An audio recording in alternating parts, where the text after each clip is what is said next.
Greetings, everyone. Welcome to our annual update for our Registry 2.0, the Chromosome 8p Registry and Biorepository. I am Beena Shah, the principal investigator of our registry and also CEO of Project 8p Foundation, as most of you know. We have 30 minutes today, and I'd like to introduce Andrea Rogers. She works for Across Healthcare.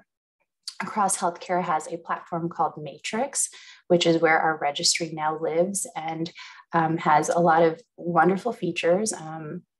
Also, a lot of new exciting features currently in development. So this is very much what I like to say, a partnership. And Andrea's team has been very supportive and wonderful to understand the needs of the rare disease community, in particular the chromosome 8p community. So I'd like to introduce her and welcome her. This is going to be the first of many office hours, which we'd like to keep. Some Andrea can be, is it certainly invited to, some can just be amongst us so that we can honestly grow this together. So again, we have to do annual updates. This is our 2022 update. It's going to look and feel differently. I assure you that it's going to be really great for us. And so this is really, the first step of getting the community very involved in our registry. Andrea, welcome. Thank you so much, Beena. Really nice to meet you all, and we're very excited to be supporting your registry at Across Healthcare with our Matrix platform. So this morning, I'm going to go through some slides. We decided to do this first session with PowerPoint slides and screenshots so that we could send it afterwards as a reference. And then, like Beena said, we'll be happy to come back and do follow-ups with live demonstrations and kind of dig deeper into some of the topic areas. So I'm going to go ahead and share my screen. Oops, Beena, you're going to need to give me access to share. Do you have it? Now I do. Thank you. Okay.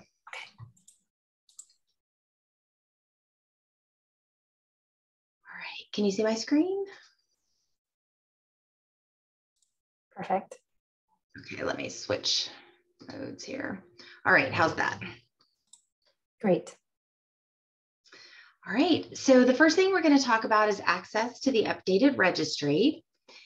And the first two slides are depending on if you already have access to the registry or if you're new to the registry. So if you're a returning registry user, this is the link you're going to use. And again, we're going to send this out afterwards, so you'll have access to it don't worry about writing things down as I'm going through, but this will take you to the login page for the registry. And what we want you to do is go ahead and just click forgot password, because we migrated everything over, but we can't migrate passwords.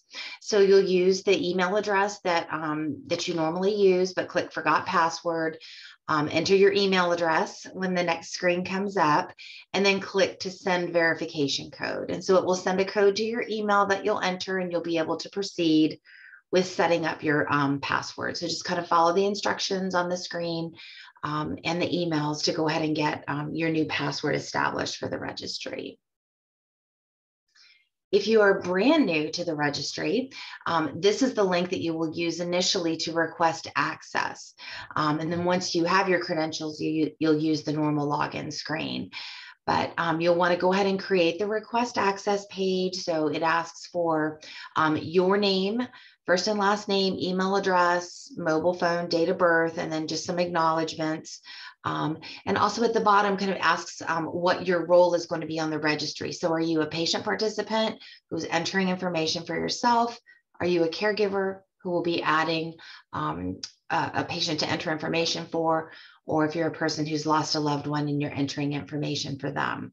So kind of the key thing to remember about this screen is this is for the person who's going to be entering the information. So it'll be your user credentials that you're setting up. Once you get your ID established and you log in, we want to kind of walk you through what that process is going to look like also. So again, this is the link to the login page. You'll want to bookmark. You'll enter your email address and password that you've set up, and then just click the blue sign on button. The privacy policy and terms of use, there are links at the bottom here, and there are also links within the application if you want to reference those at any time. So then once you initially log in, the first time we're going to walk you through what we call a mandatory or forced workflow, just to make sure that you are able to complete the key things to get everything set up for your account. So the first part of the workflow is for the person who has the ID in the registry. So we'll pretend it's, you know, a parent going through. So the first thing you'll do is you'll acknowledge the terms of use. You'll fill out a caregiver informed consent. So there will be a separate one for the patient later on, but we'll go ahead and fill out your caregiver consent. And then some brief information just about your address and things like that. So you'll want to go through the flow. It'll give you a little check mark as you complete each one. And then once you go through all the steps, there'll be a button that looks like this, finish at the bottom, and you'll click that to complete the workflow. And then you'll be able to go into the whole rest of the registry. I will say that if you are a returning user, there will be a few more options down here towards the bottom. It will combine your caregiver consent and general information, and then your patient will be immediately after. So you'll kind of see what that looks like in the next slides, but just if you're returning, I didn't want you to wonder why there are more than 3 steps initially. So once you log in and go through your caregiver information, you'll come to a screen like this. If you already have an individual or a patient underneath you or a child, they'll show up. If you don't, if you're brand new, you'll have an add a patient button here at the top. So at any point in time, you can click add a patient to add somebody new to the registry. And once you do that, you will fill in the information on that individual. So first name, last name, date of birth, and a few other questions, and it will add that patient to your account. So again, this is really just if you're new and haven't added anybody out there. If you're returning, the individual will already be out there that you've entered information for previously in Ordinal. So then you'll go through and complete the workflow for that new patient. So anytime you add a new patient out here, if you have a second child or something like that, who you're adding to the registry, you'll go through these same 3 steps. So the patient informed consent, the general information again for that new patient, address, race, ethnicity, etc. And then you'll go through an upload genetic report step, which I'll talk about in a moment. So again, just want to reiterate, if you've logged in before to Ordinal and you're a returning user, when you first log into Matrix, you'll see all of these steps. You'll see the first 3 steps for the caregiver, and then you'll see this set of 3 steps for as many patients as you have on your account. So important to note on the last step of this, we really want people to go ahead and upload their genetic reports because Bean is working to have the information curated and just be able to have that complete record out there. So when you get to this screen, it's called Document Upload. We ask that you please upload your genetic report. It's like really self-explanatory. You just click upload and it will remind you of the file types, and you select the document, and you can upload 1 or more genetic reports. If you don't have a genetic report to upload at this time, you can just check the box and it will allow you to proceed through the step. And then at any point in time, you can go in to the registry and upload the genetic report when you have it. We just, if you currently have it, would really like you to go ahead and do it as part of this initial setup. All right. So that's uploading the genetic reports. Once you go through and complete that initial workflow step, like I said, the patients that you have on your account will show up in this list. So 1 or more, and you just click this little icon over to the right to go into the section of the registry for each of those patients. It will always tell you in the upper left-hand corner who you are logged in as and whose information you are viewing. So if there's more than 1 child out here that you're tracking information for, just be sure to kind of pay attention to what child you're working with. And then on any of the screens you go into, like if you're on a consent or general information, it will also have that child's name at the top, just to be sure that you're aware of where you are and whose information you're entering. So if you have more than 1, you want to go ahead and just click the button here and it will open up for that individual. And then there's a whole lot that opens down here to the left that you then have access to. So there's a dashboard at the top that will kind of give you information on any consents that you need to complete. We did migrate all of the surveys over from Ordinal, and were all migrated in an incomplete status, just so that you could go through, review, make sure all the information is still accurate, and then resave them. So once you want to update it, you go here, you would click the start button, go through and complete the survey. Once you finished it, it will then be moved over to the completed tab. So you'll want to go through and just check and update the surveys out here. There are a couple of new ones out there. Bina, I don't know if you want to briefly talk about the surveys or if you want to save that for a later conversation. I think it's better to save it for a later conversation. But what I will say is that if you are a new user, it'll say start the survey, or if you were an existing user and did not initiate completing the surveys or starting some of them, you'll see start. Otherwise, Andrea, they'll say in progress. Is that correct? Yeah, the button will say, I think, continue, and it'll be in progress status. So yeah, so you just click this, and the key thing is you want to do whatever's on the new and in progress tab to get it moved over to the completed. So. Right. So even if you've completed them, before, we wanted you to just take a look and make sure that that information is still up to date and accurate. So it just gives you an opportunity to quickly look at the responses you had filled out before. And then you can, it shouldn't take you more than a few minutes to check that and then hit complete. Thank you. So yeah, it's real easy. You just want to navigate kind of up and down the left-hand side. Once you go in and complete your surveys, I mentioned that if you needed to come back to upload your genetic report, there's a document section down here, and it will bring up almost the exact same screen in the workflow to allow you to upload your genetic report. If you do it from that screen, you'll want to tag it. There's a tag you can put to say, you know, this particular file is a genetic report. But you can also upload other documents out there, whatever makes sense. But we'll kind of delve into these other menu items at a later time. But you're more than welcome to navigate through them once you log in and just kind of check them out in the meantime. One thing I really like to encourage people to do when they're first on the platform is to go into settings and enable alerts.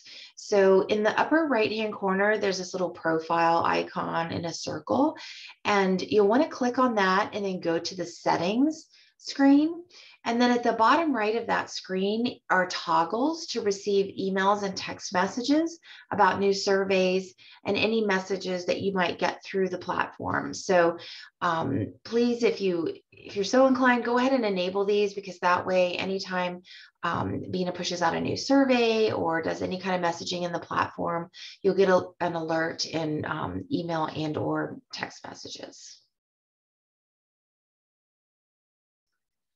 And then if you need help at all during this process, if you're trying to reset your password, you're a prior user and you're having any trouble, or just have questions about the application, a couple of contact points here. Of course, I'm sure you probably know the 8P contact information for questions, but also wanted to let you know that there is a support email that goes to our help desk.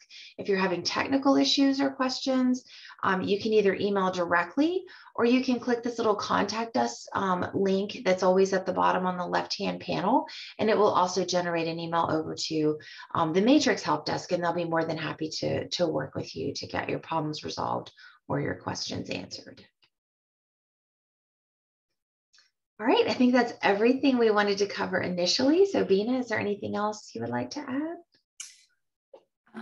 No, I think that's okay. I think, Andrea, you can, if you don't mind, stop sharing the screen, and then what we can do is just open this up to Q&A. I will just say that this is being recorded, so if you have personal questions, please email engagement@project8p, and I will respond. If someone else on the foundation at administration will respond to you. Yeah, Katie just popped the email in the chat. Thank you, Katie. And so feel free to just ask. There's quite a bit of features and nuances to those that were in the registry or honestly participated in the July 2021 conference. So their screens might look slightly different because we were pulling in data on often the siblings because we collected biospecimens. So if you see something that just looks a little different from what Andrea had presented, or you have questions, we suspect there will be many. And, my caveat is that we're just trying to develop this together. So we really want feedback, and the Matrix team has just been really great in saying like, okay, let's see when we can, implement a new feature, because we're realizing this is really important for you all. So feel free to unmute yourself.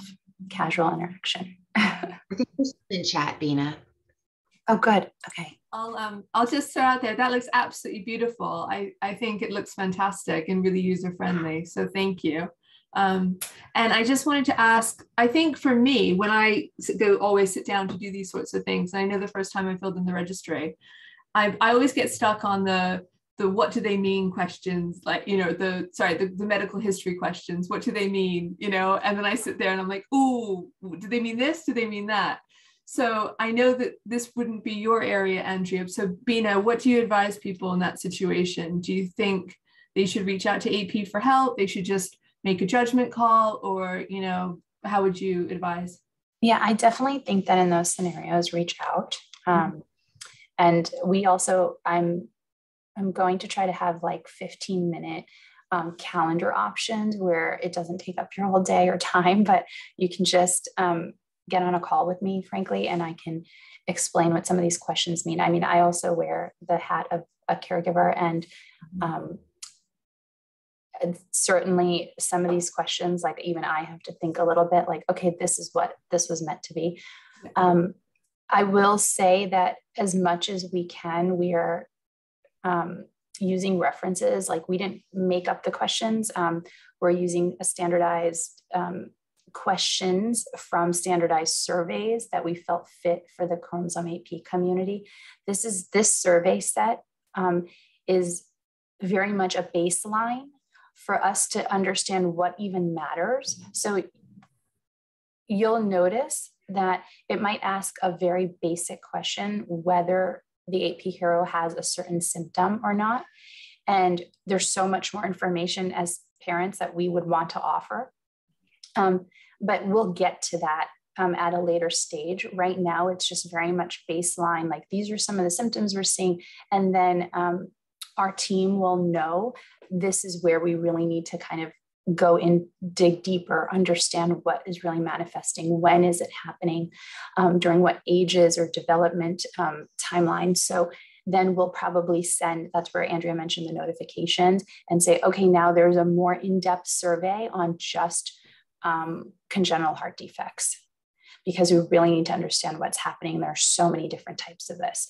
Or we're actually pushing out a very specific survey on autism, because it's a little bit of a different range than the classic autism surveys for us. So I love when I get questions about, I really want to tell you so much more, because that's what we need. And that'll go back to Will's really wonderful prompt of, why are we doing this? And so this is really the first step of what an organized patient community can do.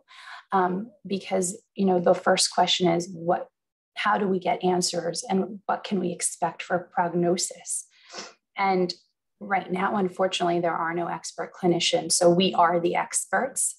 And so this is a way for us to just exchange our expert knowledge of what we see about our loved ones, and then be able to get some insights about that, and then report that back to our clinicians, and then help them help us, right? So it's going to be very much a two-way street for prognosis and clinical questions, because I think that's what really matters to us today and in the near term.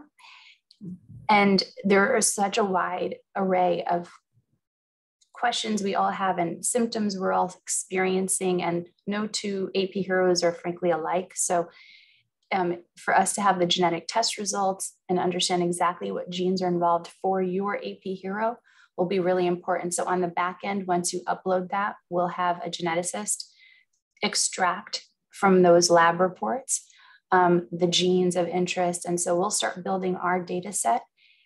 And then the second component is, the second part of our mission really, which, is not in any order of importance, but it's about accelerating treatments for tomorrow. So how do we identify what treatments exist that can help us in an organized and really smart way with researchers, and being able to share the data with them as well. And so, that's a very long why, but I want you all to understand that this isn't a one-time participation thing. We really want to encourage you being able to volunteer some time every 6 months.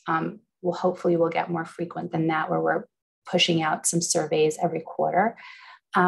Because we need to know, that's why it's a longitudinal study, which means that we're looking backwards over time and we're looking forwards and ahead over time.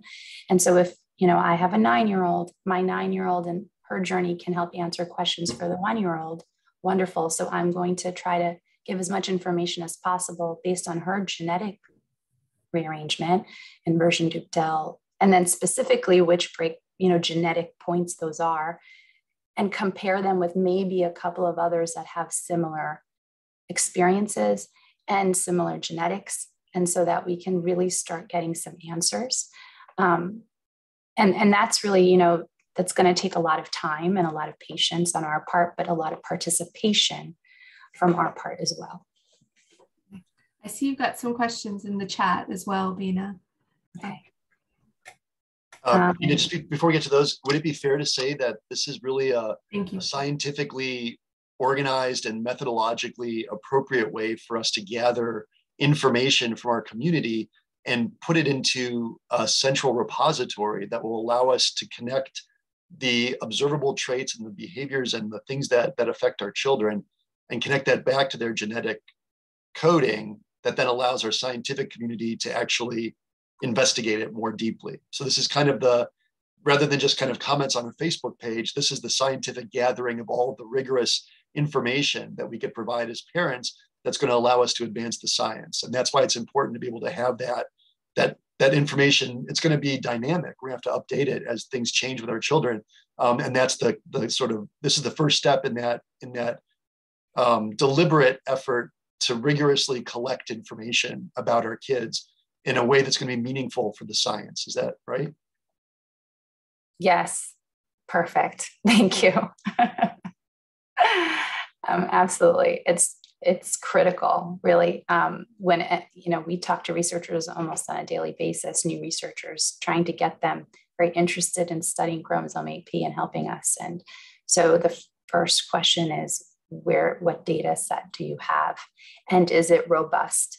And is there a standardized way of collecting that data so that there's, and to what standards? So this is very intentional in how we've designed it. And we have a lot of really great things that we want to do after this initial set of surveys are completed.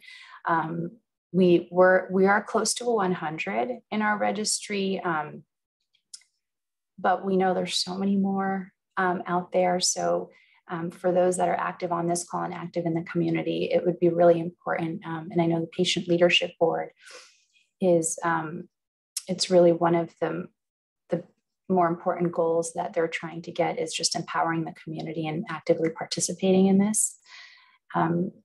So, we can move at an accelerated pace if we also participate at an accelerated pace. I can answer, there's another question from Yanni. Could it be an idea to do some PR? Yes, absolutely. So we'll start trying to be more active in the other groups, just letting them know. Facebook is a really interesting place, and sending more on all of our other social media channels as well. And again, trying to just do some small little office hours that are regular so that people just know it's standing in their calendar and they can join or not join. And so we'll just try to really be very involved here in a different way than we were in the past. And then Cami, yes. Okay, so for the survey questions, we do not have them translated yet in other languages. Spanish and French are there. The platform itself, you can actually hit French. Andrea, how many languages are there right now in the platform? I think there's 5 or 6. So English, French, Spanish, Italian, Korean went in, and then I think Portuguese the end of June. So we're just continuing to add languages out there. So that'll just be, you know, the things you see. I don't know how to explain it, Andrea, but like the parts that won't be translated and the parts that will. Right. So what's the responsibility of your organization, Vina, are the consents and then the actual surveys. So that content, because it's medical and legal, you know, once you provide that to us, then we can toggle that over to the other languages. Everything else, like the menus and the instructions and the navigation, all of that is translated when you change it. Thanks, Will. So, okay. So also, Cami, you do not need to translate your report. We will figure that out on our end. Don't worry about any of that. What I will say is, interesting point, we will need to try to figure out who can help translate this for us. We have some Spanish speaking people that are willing to volunteer that have an appropriate background to do this. But if you know anybody for the French side, that would be great. You can? Okay. Maybe me or Jennifer. I think I can do it, and Jennifer too. So I'm good in writing, not in speaking. Yeah, you're wonderful in speaking too, but thank you. So I'll reach out to the two of you about that. Thanks, Faye. Yeah, Faye just left. Okay, great. Feel free to unmute. Sorry, I'm not seeing the chat so quickly. Maybe. Bina, we didn't join the registry, I think, the first time around, I think because it felt like a repetition of like questions we'd already answered for previous work. And it's probably like having a bit of time between then and now, and the fact that, you know, we didn't catch the information on it before, and then this came up, so we're like, oh good, right, great, we knew we needed to do that, let's get on there. But how different is it in terms of questions from you know, stuff we filled out initially for Dr. Chung? Yeah, it's so we have if you've consented and opted in, most of the participants that did that, we have the Chung surveys actually migrated in. So okay, we didn't know. Yeah, this is a little new feature. If you don't see it, that means that she's still sending me over. She hasn't completed the transfer for all those that consented and opted in for the data transfer. So if you see them in there, you'll see them as completed Chung surveys. You cannot edit them or modify them because that was under that IRB and protected. So you'll have reference to them. So if you can't remember, like, what did I answer? What did I say? Our surveys are built a little differently because we also saw that some of that data was difficult to interpret by researchers. And so we're trying to, you'll feel like there's a little bit of redundancy. You see the minutes per survey, like 10 to 15 minutes, 12 minutes. It shouldn't take that long. And if you have filled them out in our Registry 1.0 version, that data will also be pulled in there and pre-populated for you. So for me, it was already pulled in and linked, and I just kind of reviewed it quickly and I said, okay, looks good, complete. So it took me 5 minutes. Okay, so just to clarify, like, so we didn't fill in the Registry 1.0, but we did the surveys for Dr. Chung. We'll be able to see them when we access this and use them, or not change them, but use them as a guide for things we can't remember to fill in these surveys. Yes, and I'll check for you guys in particular because you weren't in 1.0, which means you did not consent to have Chung data transferred. So once you do that, then I can go talk to Dr. Chung and have your data transferred. Okay, so you can figure out how we need to do that and let us I will email you. Okay, fine. Yes.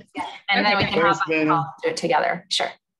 Marvelous. Thank you. We're a little over time, but and also feel free to just email me directly too and say, do we have 20 minutes? And I can do it on Zoom with you. It's fun. And